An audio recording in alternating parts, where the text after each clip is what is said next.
नमस्कार दोस्तों। रीट के लिए साइंस की टेस्ट सीरीज चल रही थी जिसका अगला वीडियो है। देखिए आज की वीडियो का पहला प्रश्न, जेनेटिक्स यानी आनुवंशिकी शब्द का सर्वप्रथम प्रयोग किसने किया? तो बेटसन के द्वारा किया गया। कब? 1905 ईस्वी में। निम्नलिखित में से कौन सा मानव वर्षण का कार्य है? तो देखिए वर्षण के द्वारा नर हार्मोन टेस्टोस्टेरोन का निर्माण होता है। बिल्कुल सही बात है, जो पुरुषों में द्वितीयक लैंगिक लक्षणों के विकास में सहायक है। करेक्ट बात है। शुक्राणु का निर्माण भी वर्षण यानी शुक्र जनन नलिकाओं में द्वारा किया जाता है। ये भी राइट है। यह हार्मोन शुक्राणुओं के उत्पादन को नियंत्रित करता है। यह भी कथन सही है। तो उपरोक्त सभी कथन यहाँ पर राइट है। अलैंगिक जनन मुकुलन द्वारा होता है। तो किस में होता है? यीस्ट में अलैंगिक जनन है वो मुकुलन विधि के द्वारा होता है। निम्न में से सत्य कथन चुनें। एक कोशिकीय जीवों में अलैंगिक जनन होता है। बिल्कुल सही बात है कि एक कोशिकीय जीव होते हैं उनमें अलैंगिक जनन पाया जाता है। बहुकोशिकीय जीवों में प्राय लैंगिक जनन होता है। ये भी करेक्ट है। तो अ और ब दोनों करेक्ट है। तो ऑप्शन स यहाँ पर करेक्ट आंसर हो जाएगा। पुष्प के स्त्री केसर की सबसे ऊपरी भाग को क्या कहते हैं? कौन सा है? देखिए स्त्री केसर है तो वर्तिकाग्र कहा जाता है। और पुष्प के स्त्री केसर के मध्य भाग को क्या कहते हैं? मध्य भाग को वर्तिका कहते हैं। और स्त्री केसर के निचले भाग को क्या कहते हैं? निचले भाग को अंडाशय कहते हैं। देखिए इसकी संरचना किस प्रकार से होती है? इस प्रकार से होती है। ये हो गया वर्तिकाग्र, ये हो गई वर्तिका और ये हो गया अंडाशय। ये वर्तिकाग्र, वर्तिका, अंडाशय। अगर मस्तिष्क को कितने भागों में बांटा गया है? अगर मस्तिष्क को 3 भागों में बांटा गया है। कौन कौन से हैं? पहला है प्रमस्तिष्क सेरेब्रम, जो मस्तिष्क का 85% भाग होता है।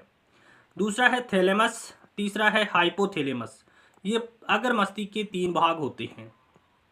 निम्नलिखित में से कौन सा कारक जैव विविधता के ह्रास के लिए सर्वाधिक महत्वपूर्ण कारक है? तो प्राकृतिक वास का विनाश, ये जैव विविधता के ह्रास का सर्वाधिक महत्वपूर्ण कारक है। भारतीय जैविक डाटा केंद्र किस राज्य में स्थापित किया जाता है? तो ये हरियाणा में स्थापित किया जा रहा है। भारतीय जैविक डाटा केंद्र किस राज्य में स्थापित किया जा रहा है? हरियाणा में स्थापित किया जा रहा है। मेंडलीव की आवर्त सारणी के अनुसार पूर्वानुमान एका सिलिकॉन के स्थान पर वर्तमान में किस तत्व को स्थान प्राप्त हुआ है? तो एका सिलिकॉन के स्थान पर जर्मेनियम को स्थान प्राप्त हुआ है। देखिए मेंडलीव ने पूर्वानुमान लगाया था कि कुछ तत्वों की खोज हो सकती है। तो देखिए एका बोरोन के स्थान पर वर्तमान में स्कैंडियम तत्व को रखा गया है। एका एल्यूमिनियम के स्थान पर गैलियम को रखा गया है। एका सिलिकॉन के स्थान पर जर्मेनियम को रखा गया है और एका मैग्नीज के स्थान पर रेनियम को रखा गया है। मध्य मस्तिष्क को कितने पिंडों में बांटा गया है? तो मध्य मस्तिष्क को 4 पिंडों में बांटा गया है। मध्य मस्तिष्क को 4 पिंडों में बांटा गया है। प्रत्येक पिंड को कार्पोरा क्वाड्राजेमिन कहा जाता है। ऊपरी 2 पिंड देखने के लिए होते हैं, नीचे के 2 पिंड सुनने के लिए उत्तरदायी होते हैं। कौन सा तंत्रिका तंत्र मस्तिष्क व मेरु रज्जु से मिलकर बना होता है? मस्तिष्क और मेरु रज्जु से मिलकर बना होता है, उसे केंद्रीय तंत्रिका तंत्र कहते हैं। कोशिका विभाजन को प्रेरित करने वाला पादप हार्मोन कौन सा है? तो कोशिका विभाजन को प्रेरित करता है साइटोकाइनिन। निम्न में से सही कथन का चयन करें। हार्मोन किसी क्रिया को उत्तेजित या सहदमित करते हैं। बिल्कुल सही बात है। एंजाइम किसी क्रिया में उत्प्रेरक का कार्य करते हैं। ये भी सही बात है। तो अ और ब दोनों राइट है। तो ऑप्शन सी यहाँ पर करेक्ट आंसर हो जाएगा। मेंडल के अनुसार पुष्प की कक्षीय स्थिति कैसा लक्षण है?